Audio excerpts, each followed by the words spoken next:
Alhamdulillah, toute la louange revient de droit à Allah. Wassalatu wassalamu ala rasulillah. Prière dans le sens de éloge d'Allah ainsi que son salut à l'intention de son messager Muhammad. Amma ba'd, fa marhaban bikum jami'an, bienvenue à tous. On continue notre série au sujet des noms d'Allah tous les lundis soirs en direct sur Mixlr. Le cours est ensuite disponible sur la chaîne Telegram Rachidouzi. On commence comme d'habitude ce 9e cours en regardant les réponses aux 3 questions concernant le cours précédent. Et le cours précédent concernait 2 noms d'Allah qui sont Al-Malik et Al-Malik. Il y a une différence entre les deux et c'est sûrement la non-distinction de cette différence qui a induit 58% de ceux qui ont répondu à la première question du quiz en erreur. La question était le nom Malik, donc avec un ya après le lam qui est une voyelle longue ou une prolongation. Malik n'est mentionné qu'à une seule reprise dans tout le Coran. C'était vrai, seuls 42% ont trouvé la bonne réponse. Donc c'est très important en arabe. Il y a une différence entre une voyelle courte et une voyelle longue. Donc li et li, ce n'est pas la même chose en arabe, contrairement au français. Donc il faut bien être attentif à ce point. La deuxième question était: les rois d'ici-bas peuvent n'avoir aucun réel pouvoir, contrairement à Allah qui est le roi qui a le pouvoir. Donc ici, il s'agissait de revenir sur la notion de la royauté véritable. Allah est un véritable roi, c'est-à-dire qu'il commande, il donne des ordres, il punit, il récompense, il sait parfaitement ce qui a lieu dans son royaume. Contrairement aux rois sur terre qui peuvent n'avoir de la royauté que le nom. Ce sont des rois parce qu'ils portent le titre, le nom roi, mais en vérité ils ne commandent rien du tout. Comme dans les monarchies constitutionnelles, par exemple. En Angleterre, par exemple, la reine d'Angleterre, ce n'est pas elle qui commande, qui gouverne. Et dans d'autres pays également. En revanche, Allah subhanahu wa ta'ala est le véritable roi qui commande, qui gouverne et qui gère réellement son royaume. Et il y avait 86% de bonnes réponses qui étaient vraies. Donc, troisième question, les 2 lectures Malik et Malik. Encore une fois, on fait attention aux voyelles courtes et aux voyelles longues. Malik et Malik, ce n'est pas la même chose. Et donc, ces 2 lectures, toutes les 2 rapportées d'après le prophète sallallahu alayhi wa sallam, à lui éloge et salut, n'ont pas le même sens. Le sens est proche, bien entendu, mais ce ne sont pas des synonymes. Dans Surat Al-Fatiha, Maliki Yawmiddin ou Maliki Yawmiddin, 2 manières de réciter. Alors, et ces 2 noms, qui sont 2 lectures, nous apprennent 2 qualités d'Allah. La première, c'est qu'Allah est le roi, et la deuxième, Malik, c'est-à-dire qu'il est propriétaire, qu'il possède tout ce qu'il a créé. Et la bonne réponse était donc roi et propriétaire. Ces 2 noms, ces 2 lectures indiquent qu'Allah est roi et également propriétaire. Seuls 65% ont trouvé la bonne réponse. Voilà donc concernant le cours numéro 8. On continue aujourd'hui donc la nuit du 9 Sha'ban 1442 qui correspond au lundi qui est la nuit du mardi 23 mars 2021. Et on va voir aujourd'hui deux noms, voire trois noms même, qui sont As-Subbuh, Al-Quddus et As-Salam. Trois noms, donc, comme d'habitude, qui ont un sens proche, qui gravitent autour d'une notion commune. On va voir de quelle notion il s'agit. As-Subbuh, donc on retrouve ce nom dans un hadith du prophète sallallahu alayhi wa sallam, à lui éloge et salut.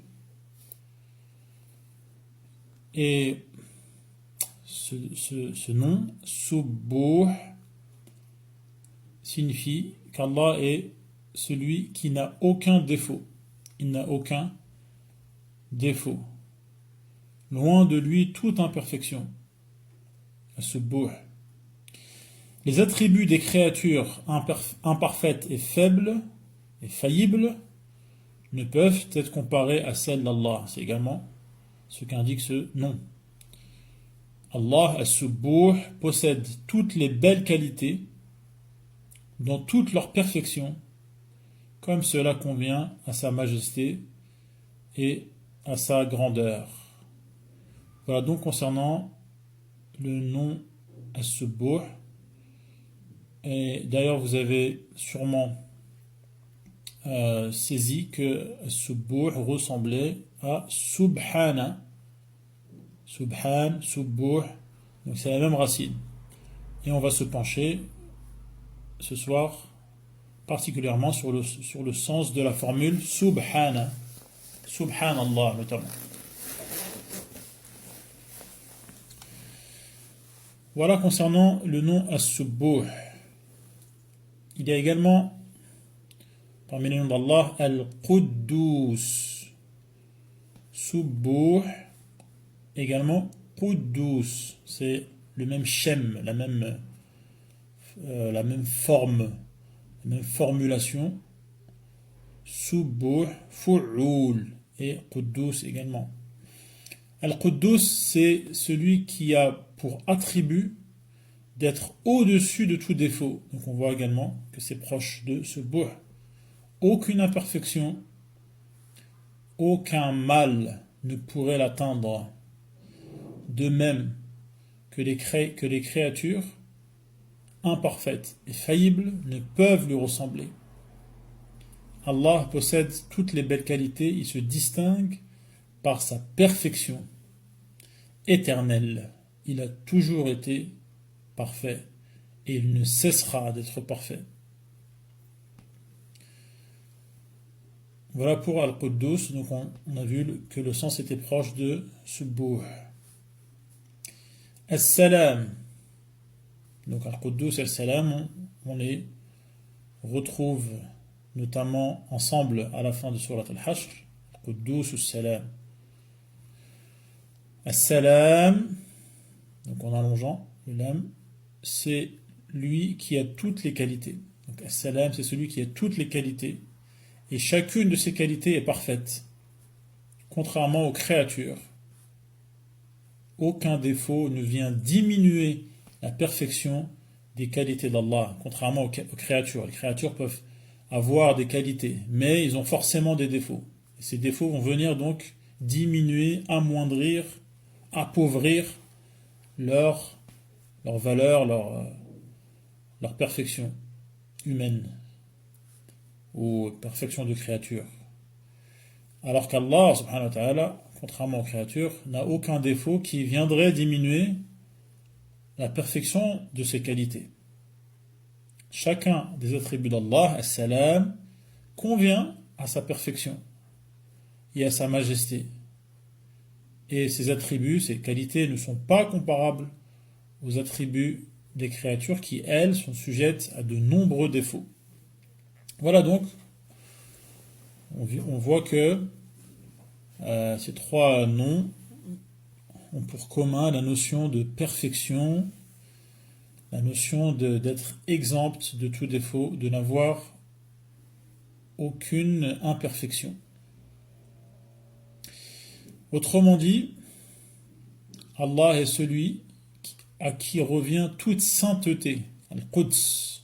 Donc on retrouve dans donc racine ou notion qu'on retrouve dans le nom Al-Quddus. Al-Quds, c'est la sainteté. Toute pureté, Tahara, tout ce qui magnifie, tout ce qui rend magnifique, celui qui est bien loin de tout défaut. Donc ça on retrouve dans As-Subbuh, notamment Subhan, le fait d'être éloigné de tout défaut. Et Al-Quddus est donc relatif aux qualités de la majesté. Puisqu'il n'a aucun défaut, il est donc majestueux, il est donc parfait. Et sa perfection n'a cessé d'exister et ne cessera d'exister. Et donc, Al-Quddus est relatif aux qualités de la majesté et relatif également au fait d'être saint de toute imperfection. La sainteté qu'on retrouve dans Al-Quds également. Tandis que As-Salam concerne particulièrement le fait d'être exempt, débarrassé, éloigné de toute imperfection. Voilà, donc avec Al-Quddus et Salam, on a d'une part le fait d'avoir toutes les qualités de la majesté, donc les qualités, et As-Salam, le fait de n'avoir aucun défaut. Et donc les deux coïncident et vont de pair. Le fait d'être parfait, c'est de n'avoir aucun défaut. Et si on n'a aucun défaut, c'est qu'on est. Si Allah n'a aucun défaut, c'est qu'il est parfait. Et donc Allah est saint de toute imperfection et de toute forme de défaut. Voilà la notion centrale que recouvrent ces trois noms, As-Subbuh, Al-Quddus et As-Salam. Subbuh, on le retrouve dans la formule Subhanallah. Le fait de dire Subhanallah, ça s'appelle Tasbih. Tasbih, donc notamment dans les inclinaisons, la ruku' et prosternation, sujoud. Donc en ruku' on dit Subhana Rabbiya al-Azim, et dans le sujoud on dit Subhana Rabbiya al-A'la. Donc Subhan signifie loin d'Allah à tout défaut, ou pureté à Allah al-Azim, Allah le grandiose, l'immense, et al-A'la, Allah le très haut, celui qui est le plus haut, car Allah est au-dessus de tout, de toutes ses créatures, et rien n'est au-dessus de lui, dans tous les sens du terme. Et également à la fin de la prière, lorsqu'on dit 33 fois Subhanallah. Et al-dhikr, mentionner le nom d'Allah en disant notamment Subhanallah, est un acte d'adoration qu'Allah aime. Et lorsqu'on mentionne Allah, Allah nous mentionne. Et c'est un acte de mérite. Et le prophète sallam annonce la bonne nouvelle à ceux qui mentionnent Allah de manière abondante en disant que ils ont dépassé, ils ont surpassé tous les autres humains. Et Allah nous ordonne dans plusieurs passages du Coran de le mentionner de manière abondante, et donc notamment de dire Subhanallah souvent. Globalement, on déclare qu'Allah est loin de deux choses. Donc, la sainteté d'Allah, la pureté d'Allah, signifie qu'Allah est loin de deux choses notamment. Quelles sont-elles? On déclare qu'Allah est loin de tout ce qui va à l'encontre des qualités de sa perfection. Et donc, cela signifie qu'il détient la perfection absolue dans toutes les qualités, Et donc, tout défaut, toute imperfection, qui est l'inverse, en fait, de la qualité, eh bien, Allah en est, on ne peut plus loin. Et donc, on attribue à Allah la science parfaite. On sait qu'Allah est alim, on sait qu'Allah ya'lam, il sait tout. Allah nous dit, Wallahu ya'lam wa antum la ta'lamun. Allah sait, tandis que vous ne savez rien, ne savez pas. Les anges disent également, Allah affirme la science d'Allah en disant La ilma lana illa ma'allamtana. Nous n'avons de connaissance que celle que tu nous as apprise. À part ce que tu nous as enseigné, nous ne savons rien. Et juste avant, il y a Subhanaka, loin de toi tout défaut. Et donc, loin de la science d'Allah, tout défaut qui serait l'ignorance ou une forme d'ignorance ou l'oubli, par exemple, ou la science qui est imparfaite, qui ne cerne pas absolument tout. Donc, quand on dit qu'Allah est Subbuh, Al-Quddus et Al-Salam, cela concerne chacune de ces qualités. Et là, on a donné l'exemple de la science. Allah est Subbuh, et donc sa science ne souffre d'aucun défaut, d'aucune faiblesse. Il en est de même pour toutes ces qualités. Par exemple, le pouvoir d'Allah. Al-Qudra, Allah est ala kulli shay'in qadir, a le pouvoir de tout réaliser. Et il est Al-Salam, Al-Quddus, Subbuh, et donc son pouvoir ne souffre d'aucune faiblesse. Il n'y a rien qui pourrait lui résister. Son pouvoir ne pourrait pas faiblir un jour ou disparaître. Et ainsi de suite pour toutes ses qualités, comme sa vue, son ouïe, sa parole, etc. Sa force. Contrairement aux créatures dont les qualités, lorsqu'ils en ont, ne sont pas des qualités parfaites parce que à un moment ou à un autre, ces qualités faiblissent ou disparaissent complètement. Notamment au moment où il meurt. Or Allah ne meurt pas.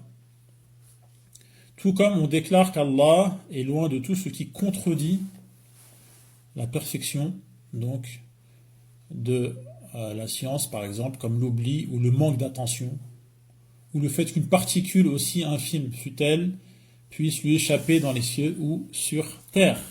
Comme Luqman a dit à son fils, lorsqu'il a voulu lui apprendre la grandeur, lui faire prendre conscience de la grandeur d'Allah qu'il faut adorer.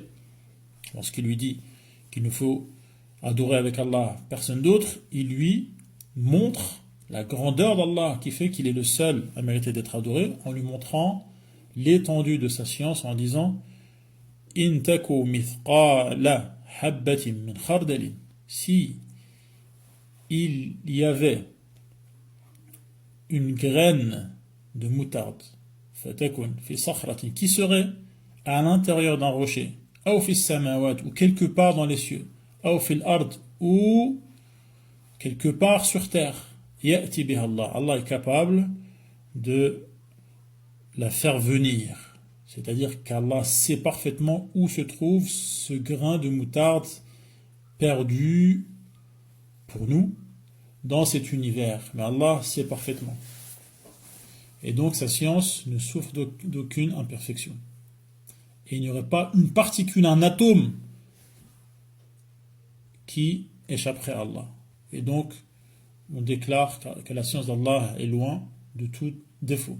On déclare également Allah Subbuh loin de toute incapacité et de toute fatigue, car cela est contraire à la perfection du pouvoir et de sa vie. Donc on attribue à Allah la vie parfaite, également l'essentialité parfaite, al-qayyumiyya, le fait qu'Allah n'a besoin de rien pour exister, al-hayy, al-qayyum, on retrouve cela dans le mot al-qayyum, et donc sa vie et son essentialité sont loin de tout défaut, et donc loin de tout ce qui contredirait la perfection de sa vie ou de son essentialité, tel que la mort, par exemple. Allah, il est vivant et il ne meurt pas. L'assoupissement, le fait donc de somnoler, ou le sommeil carrément, comme on voit dans Ayat al-Kursi, la ta'khudhuhu sinatun wa la nawm, car Allah est vivant et il est également as-salam, al-Quddus, as-Subuh, et donc sa vie n'est affaiblie par aucune imperfection, faiblesse ou diminution. On attribue à Allah la justice et l'absolue suffisance. Allah est Al-Ghani et Al-Hakim et il n'a besoin de rien. Et donc, puisqu'il est loin de tout défaut, on déclare loin d'être injuste. Aucune injustice ne peut avoir lieu dans ses lois. Les lois et dans la justice qu'il rend. Cela donc fait que le croyant est complètement apaisé par les lois d'Allah. Il sait que ce sont les lois justes et qu'il ne peut pas avoir une injustice. Et si quelqu'un perçoit ou ressent qu'il y a une injustice dans les lois d'Allah, dans la charia, dans les lois islamiques, c'est que lui a un problème dans sa perception. Parce qu'Allah est as-Subuh, il est loin de tout défaut, et donc sa justice, sa religion, ses lois ne sont entachées d'aucune forme d'injustice ou de partialité. Il est également donc Al-Ghani, et donc il est loin d'avoir besoin de qui que ce soit, car cela est une faiblesse, un défaut. Et quelle que soit la situation, Allah donc n'a besoin de rien et personne. On attribue à Allah la sagesse, al-hikmah, la miséricorde parfaite, la clémence, al-rahma parfaite, et donc on le déclare loin de tout ce qui va à l'encontre de ses qualités, puisqu'il est al-Subuh, al-Quddus, al-Salam, tout ce qui va à l'encontre de ses qualités, tel que agir de manière absurde, car Allah est Hakim, et donc il n'y a aucune absurdité dans la création de ce monde de telle manière, pour tel but. On déclare donc qu'Allah est loin d'avoir créé ce monde sans véritable intérêt, pour rien, ou on déclare Allah loin de réaliser ou d'instaurer ce qui est incompatible avec la sagesse et la rahma, la clémence, ou dans tout ce qu'il fait. Cela peut apparaître à certains et échapper à d'autres, mais le croyant en est convaincu. Lisez par exemple l'histoire de Moïse avec Al-Khadir, où à 3 reprises Al-Khadir, par ordre d'Allah, réalise donc 3 actions qui peuvent paraître en apparence comme manquant de sagesse ou de rahma, de clémence, alors qu'en vérité, ces actes contenaient l'entière sagesse et clémence. Lorsqu'il a endommagé le bateau, c'était par sagesse et clémence pour que le bateau ne soit pas confisqué.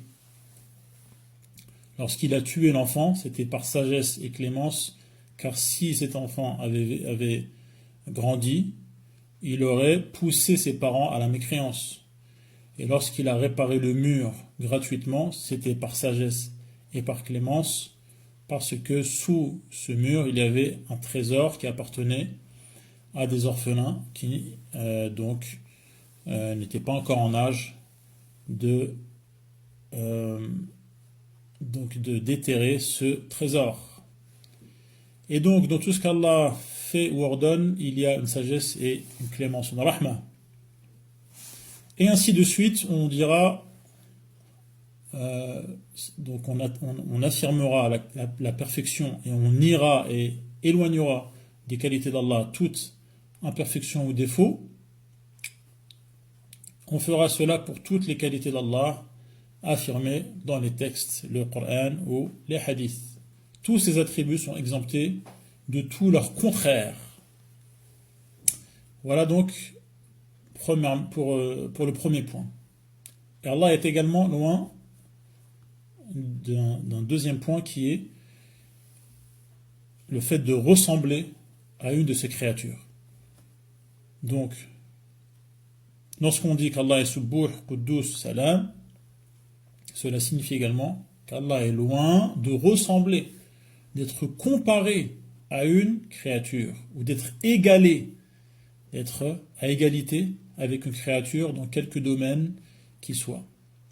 En effet, toutes les créatures, aussi grandes et fières soient-elles, même si elles atteignent une relative perfection, un relatif sommet dans les qualités, de l'importance, de la perfection, qui conviennent à ces créatures.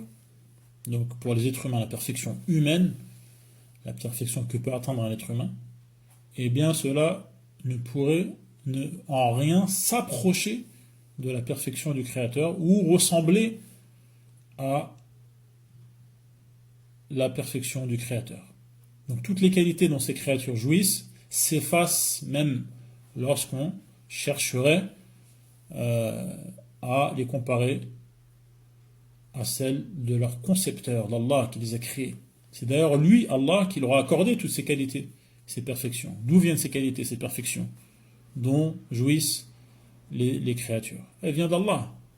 Elles viennent d'Allah qui leur a accordé. Donc c'est bien Allah qui leur a créé la faculté de raisonner, de réfléchir, de comprendre, de distinguer, d'établir une déduction, de comparer, d'entendre, de voir les fonctions corporelles qui leur permettent d'agir, donc d'utiliser des muscles, des nerfs, l'ossature, même de leur corps, que ces fonctions soient visibles ou non, c'est Allah qui les a créées. Et comment comparer cette créature, qui ne peut exister que grâce à son créateur, avec son créateur parfait qui en a fait une créature justement? Incomparable. C'est lui qui a enseigné ou inspiré aux créatures ce qu'elles savent.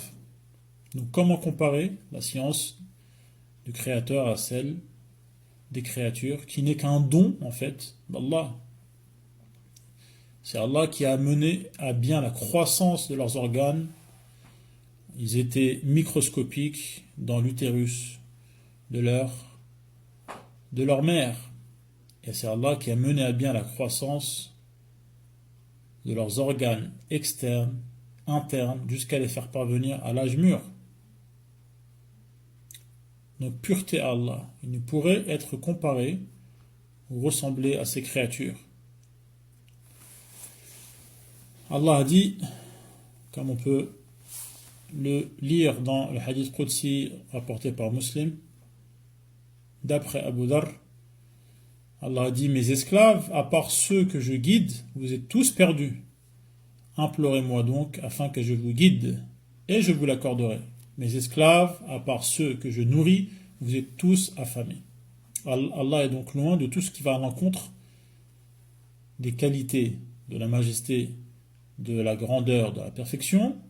Et il est également loin d'avoir un semblable, un pareil, un rival ou un quelconque égal. Tout cela est donc inclus dans ces noms Al-Subbuh, Al-Quddus et Al-Salam. Il faut donc avoir d'Allah la meilleure des opinions, penser du bien d'Allah, puisque loin de lui tout défaut, loin de lui toute injustice, loin de lui toute cruauté. Tout ce qui arrive correspond à sa sagesse. Il faut donc voir les choses du bon côté, voir les choses de manière optimiste, puisque si Allah a décrété une chose, forcément cette chose sera entourée de sa sagesse et de sa miséricorde, qu'on réussisse à le percevoir ou non.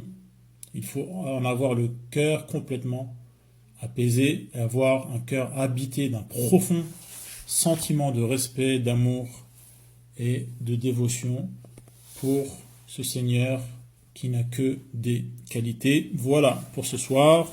Je vous donne rendez-vous, Inch'Allah, la semaine prochaine à la même heure pour continuer la série.